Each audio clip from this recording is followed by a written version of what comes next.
Welcome to Being in the Way. I'm your host, Mark Watts, and this is the Alan Watts Podcast. And today we're going to listen to a really great talk. It was recorded in Ojai, California, and it's called Zen and the Art of the Controlled Accident. And it really dives deeply into my father's aesthetic appreciation of Zen. And to celebrate this, we've also created a new web presence called The Art of Alan Watts. And you can find it linked from the alanwatts.org website. But you'll be able to experience some of the materials that inspired him, and then also contemporary interpretations and posters and all of that. So in this way, we're celebrating my father's appreciation of Zen aesthetics and invite you to join us to look around and see what's going on. And so now for today's podcast, Zen and the Art of the Controlled Accident, recorded in Ojai, California. Here's Alan Watts.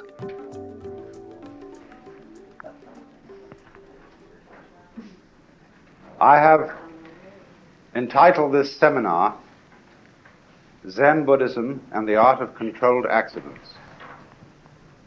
And this is going to involve not only the aesthetic domain of the arts, but also what we might call spontaneity in living. And so I've got to begin by going back to the earliest source of Zen, which is not actually Buddhism, but the Chinese philosophy known as Daoism. The way of the Tao, that is spelled in English T-A-O, but by Mandarin speakers pronounced approximately Tao. The scholars who transliterated these words had a way of transliterating them so that only if you were in the know and were a scholar could you pronounce them properly. They might just as well have spelled it D-A-O or D-O-W. Now, in order to understand Taoism, which originates in China, probably later than Confucius, about 400 BC, although the materials out of which this philosophy was evolved probably go back very much further. The Tao is a way of life, and the word Tao means the way, approximately, the course of nature, the flow of things. And in order to understand this point of view, we have to make a very, very radical adjustment in our ordinary common sense. Not all Chinese people by any means understand this, but it has, in a way, leaked into the general culture of China over the centuries, so that even, so, shall we say, the man in the street has some glimmer of what it's about. But it involves one absolutely radical transformation in our ordinary, everyday common sense. And I have to explain this from the beginning. Because Zen and Daoism in common involve not a system of doctrine, not a set of beliefs as we ordinarily understand religion. They involve a transformation of your consciousness. That is to say, of the way in which you experience your own existence at every moment. One might say that the average individual, not only in the West but also in the East, has a feeling of himself as separate from other people and from the earth itself and from the space and the stars and everything around the earth. He feels this in such a way that it's expressed in all the phrases of common speech. We talk about coming into the world. I came into this world. As a matter of fact, you didn't. You came out of it. Just in the same way as an apple comes out of an apple tree, as an expression of the apple tree. We say, I'm facing facts, as if facts, that is to say, the things going on in nature around you, was something you confronted as a being alien from, different from those facts, and meeting them as if they were total strangers. We talk about the conquest of nature as a phrase expressing man's control over his environment, which is a very hostile phrase. Now, in order to get the Chinese point of view, may I be so simple as to take you back to the old lesson about the bees and the flowers. Not to illustrate how sex works, but to illustrate the very fundamental property of nature. There are no flowers where there are no insects. There are no insects where there are no flowers. They go together, just in the same way as your head goes with your feet, or as the head of a cat goes with the tail of a cat, except in the case of Manx cats that don't have tails. But ordinarily, if you were watching a cat walking, and you'd never seen a cat before, and you were looking at it through a narrow crack in a fence, you would see first the head, and then the tail. Then the cat would turn around and walk past again, and you would see first the head, and then the tail. And you might assume that your experience of the head of the cat was one event, and the tail was another event. That they would be separate from each other, but they would be related as cause to effect. But if your crack in the fence were widened, you would see it was all one cat, and that the head and the tail go together. Now, we have a way of attending to life, which we call conscious attention, and that is like a narrow crack in a fence. Our speech reflects it. You can only think of one thing at a time. And that is one of our ways of experiencing the world, bit by bit. For example, if you want to eat a chicken, you have to cut it up. And so you go to the grocery and you get a cut-up fryer, or else you cut it up at the table. Chickens do not come out of eggs as cut-up fryers. They come out the entire chicken. And so the world that we live in and we experience is not cut up into things and events. It all goes together in the same way that the bees and the flowers go together, only we don't notice this. We've got a way of thinking which splits it all up, and as a result of that, we think of ourselves, and so feel ourselves, as if we were something separate from the whole domain of nature. And to make a long story short, and to tell you the whole point right at the beginning, the disciplines of Daoism and of Zen propose to change your consciousness in such a way that you will no longer feel that you are an isolated unit locked up inside a bag of skin, but that you will actually experience the fact that your real self, the real you, is everything that there is, but concentrated and expressing itself at the point called your physical organism. There are, of course, intimations of this in the West, just as much as in the East. For example, to go back to something that is, partly superstitious, to my point of view, that is to say, astrology. Astrology does not seem to me to be an effective method of predicting the future, but it had some sense to it, in that when a child was born and people consulted the astrologers, what he did was to draw a map of the person's soul, his character. And this map consisted in a symbolic picture of the universe as it was at the moment when the child was born. Now, if the picture of that child's soul is the same thing as a picture of the universe, it shows that your soul is not in your body is in your soul. And what your soul is the entire pattern of everything that there is, focused at the point you know as here and now. Just like you can focus the sun on a small point with a magnifying glass. Now, we know this to be true from the point of view of 20th century Western science.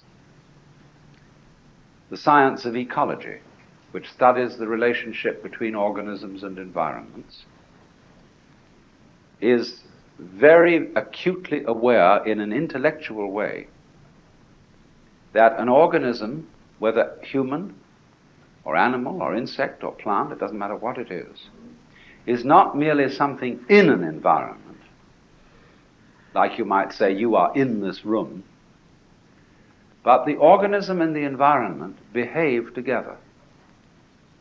They go with each other. In the sense of the saying in the Gospels, figs do not grow on thistles, nor grapes on thorns, has this application, that human beings do not grow in a cosmos which is unintelligent. If human beings are intelligent, and we define intelligence as the behavior of human beings, their way of thinking, feeling, and so on, you will not get an intelligent organism in an unintelligent environment. An apple tree doesn't grow apples all the time. Planets and stars do not produce life all the time, but every so often they do.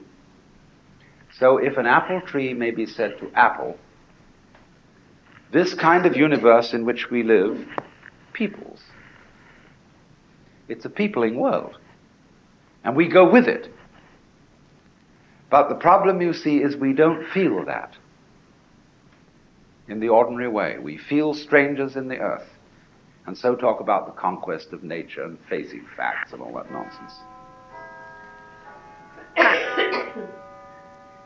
So there is proposed then here a transformation of our everyday consciousness, which is a new kind of sensation. The sensation that what is going on outside you is all one process with what's going inside you, and that you are all that there is. Now, you don't necessarily know this in the same way as you know something else out over there. Let me just take this illustration. Conscious attention, which is the faculty we use most to negotiate and get around, is rather like the headlight of a car. And the headlight illumines the road in front, but it does not shine on the wiring that connects the headlight with the battery and the battery with the engine. So in the same way, our conscious attention does not inspect the insides of our brains, unless you're a brain surgeon and you look at somebody else's brain and start to figure out how it works. So we are not ordinarily aware of how we're aware. And as a result of that, we don't understand our connection with the world, and we are unaware of what our real self is. Therefore, we get anxious. We're afraid that death may be the end of us, and that somehow we'll just pass out of this world altogether, and that'll be that. Well, this is, of course, the purest superstition, because everybody is indestructible.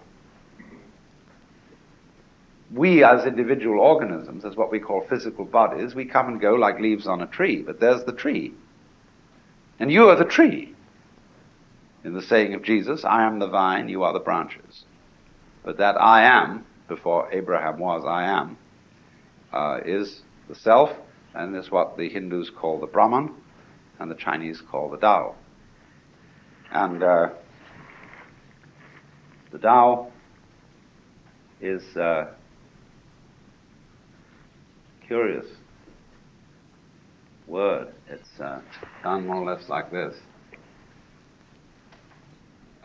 This part of it, this part of the character in here is the human eye. When you put this on top of it, it means the face or the self. And when you put this over it, it means a kind of a flame coming down. And so this part of it means intelligence. This part, which is called the radical of the character, means rhythmic movement, going on and stopping.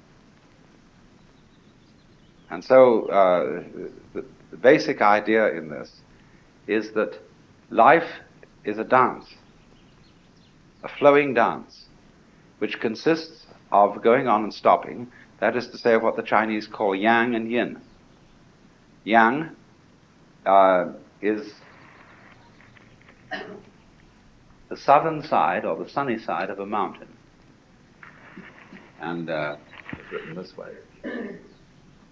It is the sunny south side of a mountain, or the north bank of a river, wherever the sun falls. Yin is then the shadow side.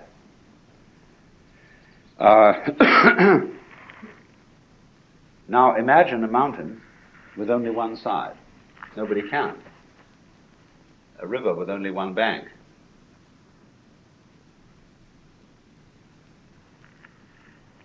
Yang and yin. Now life, you see, is entirely a game of now you see it, now you don't. On, off. A wave moves in crests and troughs. Now you can't have a wave unless you have both a crest and a trough.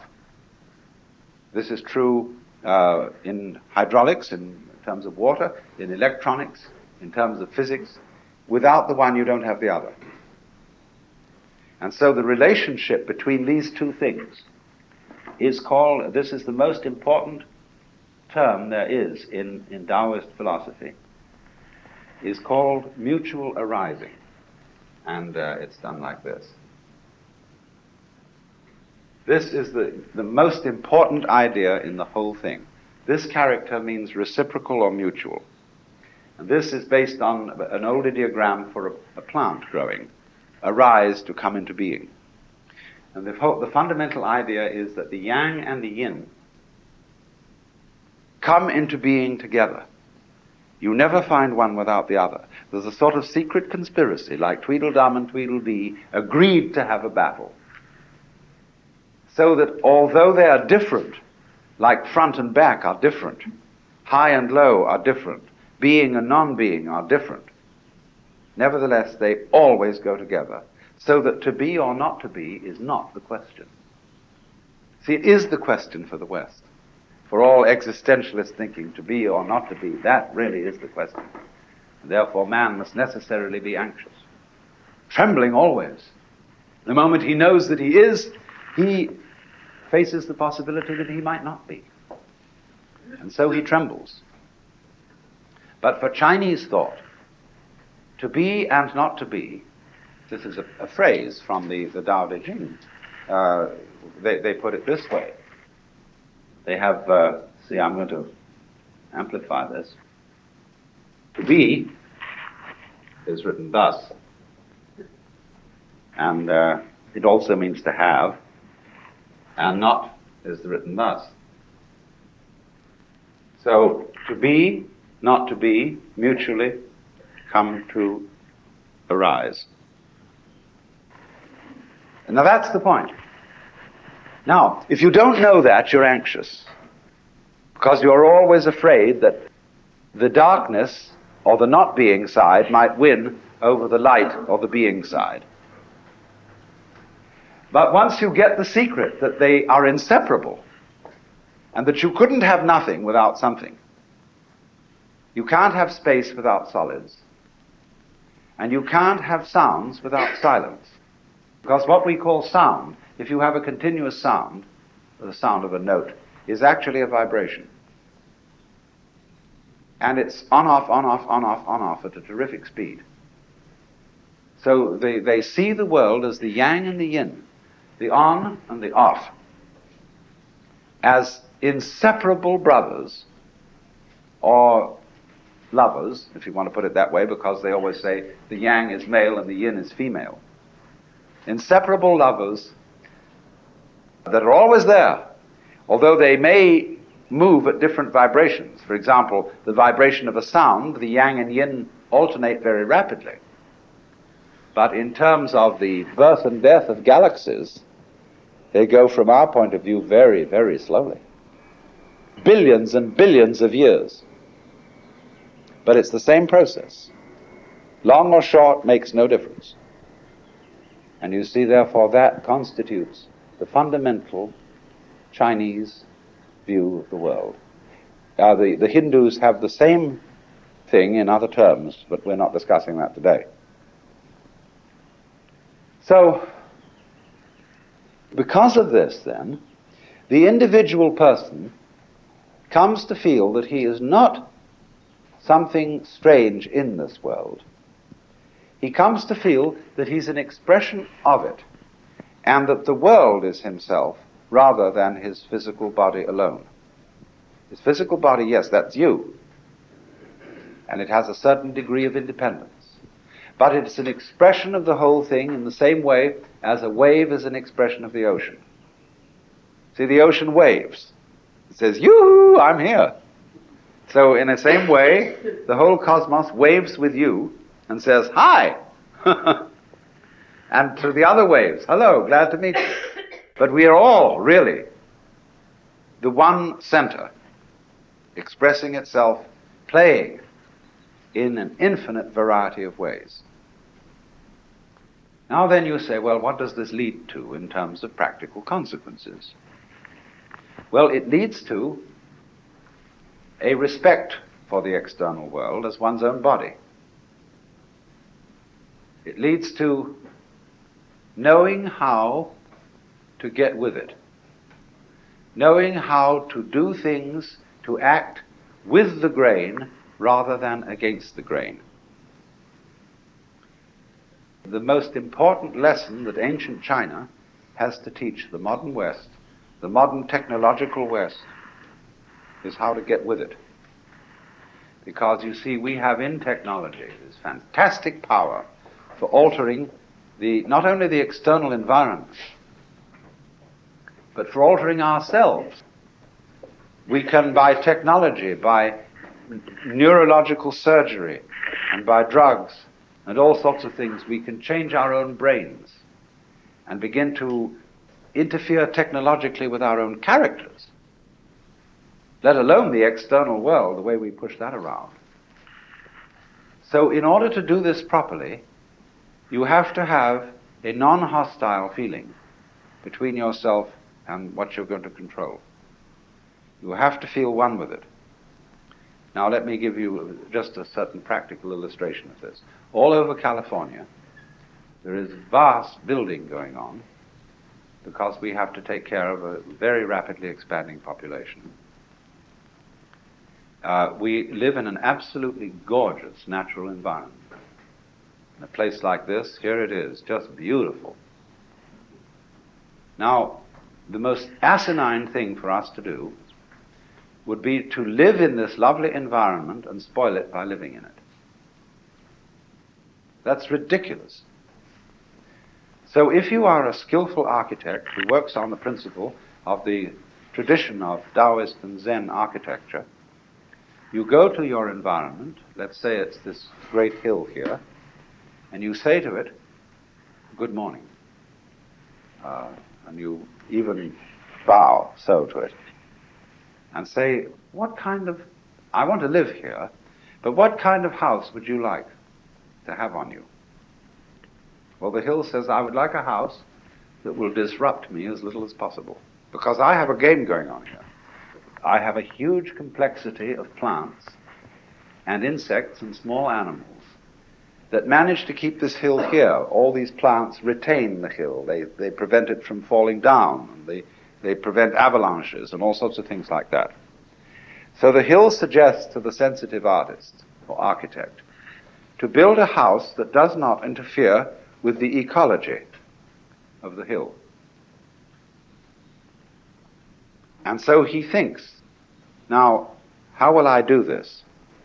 And he comes up with a solution where the only alteration he need make to the hill is to build some sort of a road to the house.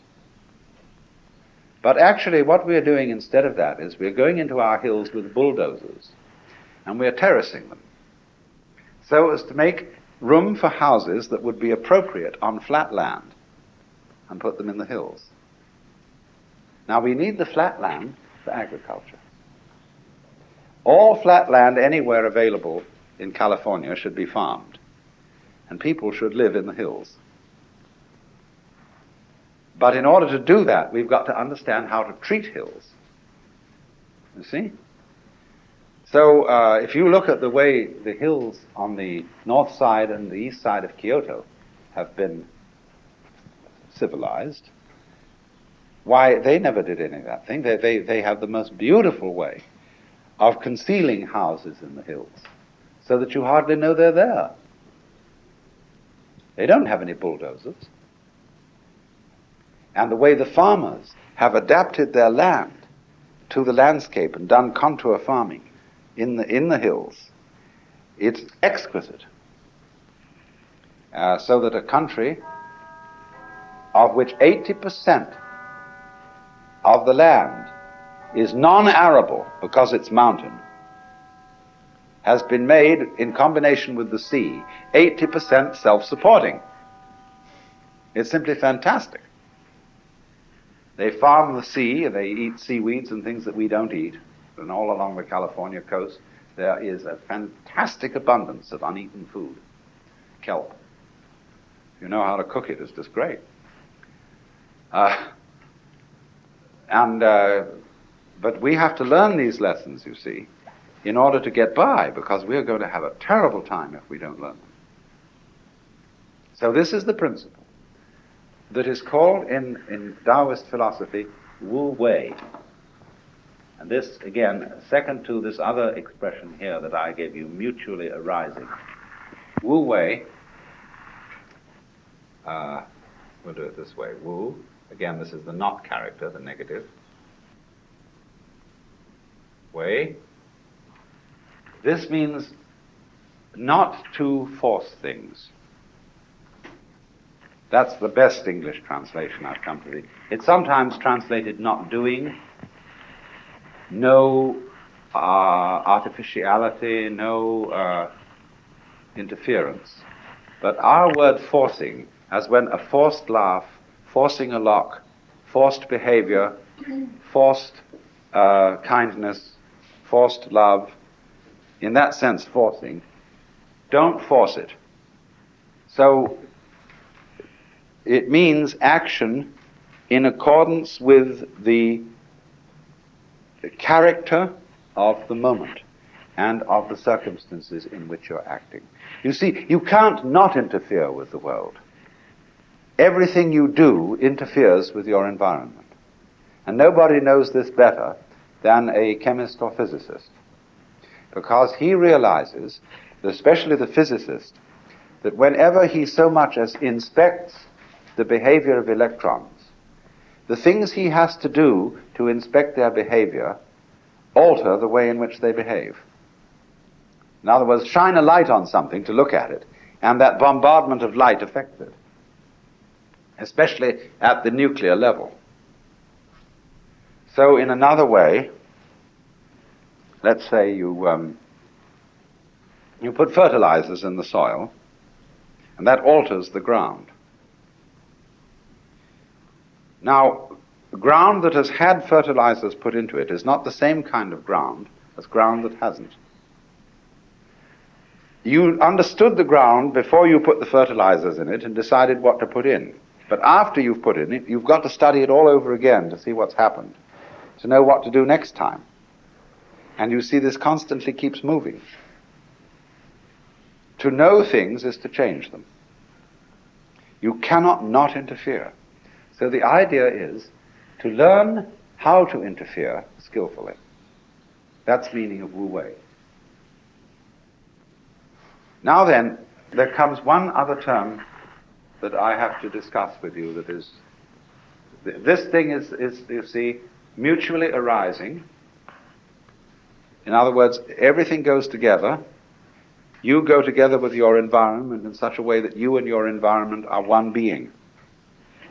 This term, Wu Wei, not interfering, how to act with the grain. And then there's one other thing that has to be understood, which goes into, this term is not found in ancient Daoism, but it is found in Zen. It comes in later Chinese philosophy. But it's based historically on the Taoist view of the world. And this is the word li. Li. Now this is a very fascinating expression. It means, originally, markings in jade, grain in wood, and fiber in muscle. Western scholars have translated it reason or principle, but this isn't very good. It doesn't give the feeling of it. Li is the word used to designate the character of the order of nature. And so our scholars tend to translate it the laws of nature. See? But the Chinese have no word that we can correctly translate as the laws of nature, because they don't look upon nature as obeying laws. They look upon it as orderly, but not legal.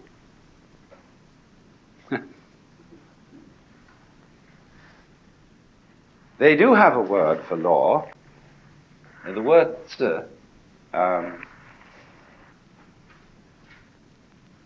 and this character, when it was originally a picture, was like this. That is a sacrificial iron cauldron with a knife beside it.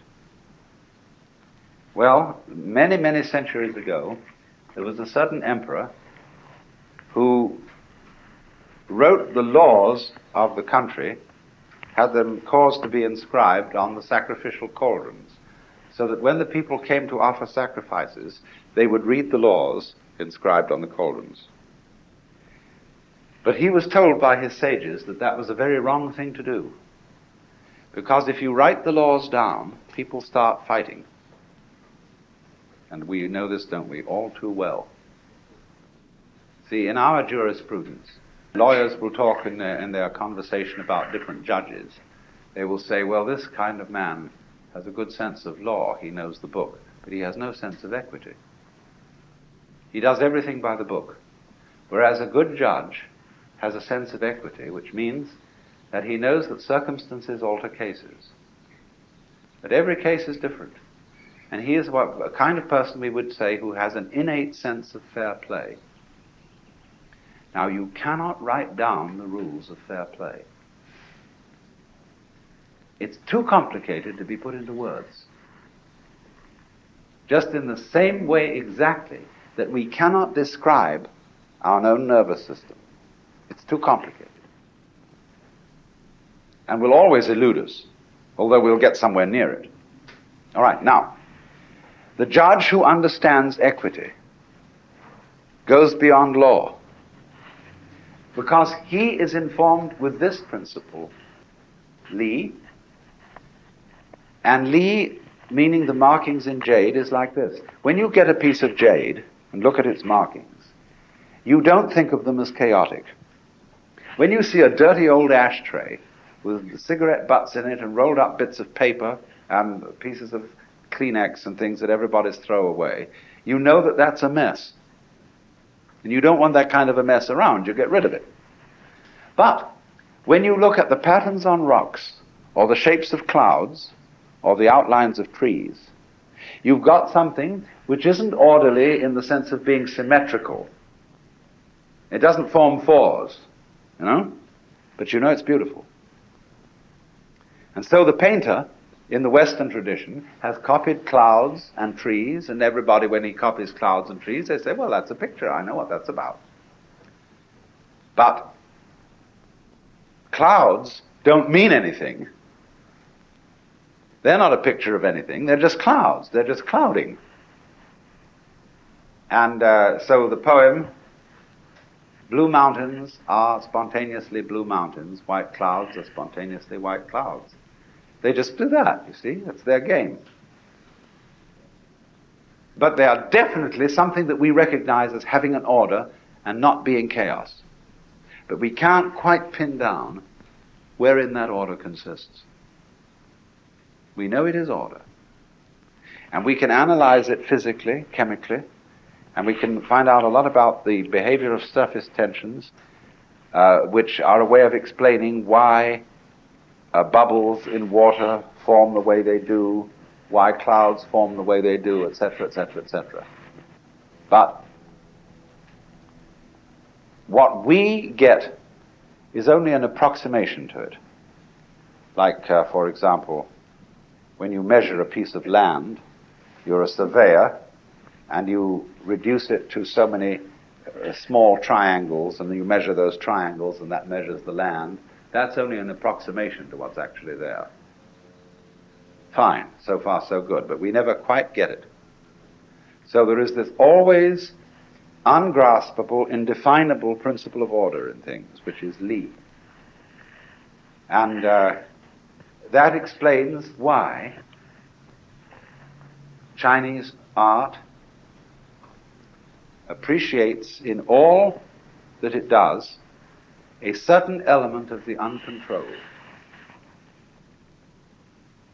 Now you see, when you use, for example, a brush, let's take it right here, or here, the brush runs a little dry, and you're at the mercy of the hairs of this brush. Now some painters like to let everything go wild. In a certain sense, the man who did that has let things go pretty wild. See? But what the ideal that they're aiming at is, and which you have to be a tremendous master to accomplish, is to let it go wild within limits. To create a situation which overall is orderly, but allows for the unexpected, random surprises. And so they look upon our daily life in exactly the same way. I was talking about bees earlier on, and somebody suggested to me the other day that bees are quite remarkable for this reason. That every bee does exactly what it feels like doing, and yet it's all orderly. Now imagine that. Supposing you could get up at the beginning of the day and live in such a way that you did just exactly what you personally wanted to do. You didn't take any attention about what anybody else thought of doing, or schedules or anything like that. You did just what you felt like. But it so turned out that what you felt like was what everybody else felt like doing with you, and it was an orderly performance. Well, the bees have it.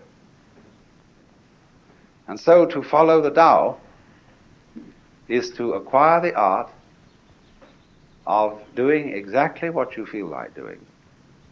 And at the same time, it's Wu Wei in the sense that it does not force anything or anybody or impose on. Now, you see what a marvelous accomplishment that is. But I have to give you, for this morning, one other term that is important to understand this. To do that, to act naturally, you have to understand this word, which in Chinese is called ziran. That which is so, this means so, this means self. Self-so. What is so of itself? This is pronounced z, this ran. And this we translate into English nature, although it's very unlike our word nature. It means what happens without being shoved, without being forced. What is so of itself? What happens naturally? We do have it in that sense. It comes naturally when we say that. It's second nature. Something like that. When we say that, we get this thing. So the Tao, there's a passage in Lao Tzu's writing where he says, the Tao's method is to be so of itself. Now, we have had an image of the universe in which it's run by somebody. The Lord God is in control. And he made it all, he engineered it all, he understands all about it, and he remains in control. The Chinese is exactly the opposite. It looks upon the universe as not being in control at all, but as being perfectly orderly of itself. So he says the great Tao flows everywhere, both to the left and to the right. It loves and nourishes all things, but does not lord it over them. And when good things are accomplished, it lays no claim to them. So there's a poem in Zen which says, entering the forest, he does not disturb a blade of grass. Entering the water, he doesn't make a ripple. Because he was so in accord with the scene, and he flowed so easy through it, that nobody noticed. When there's a piece of calligraphy on the other side of that board there, which was done by Saburo Hasegawa. It's the Chinese characters 1, 2, 3, and hung this up in my office and said to Hasegawa, well, Dr. Suzuki is coming tomorrow, and I'm going to have this up here for him to see. And Dr. Suzuki, as you know, is the great Zen scholar. And Hasegawa said, I hope he won't notice it. And you know, this wasn't modesty. It's saying if I had done it really well, he wouldn't notice it. So there's a kind of anonymity in this.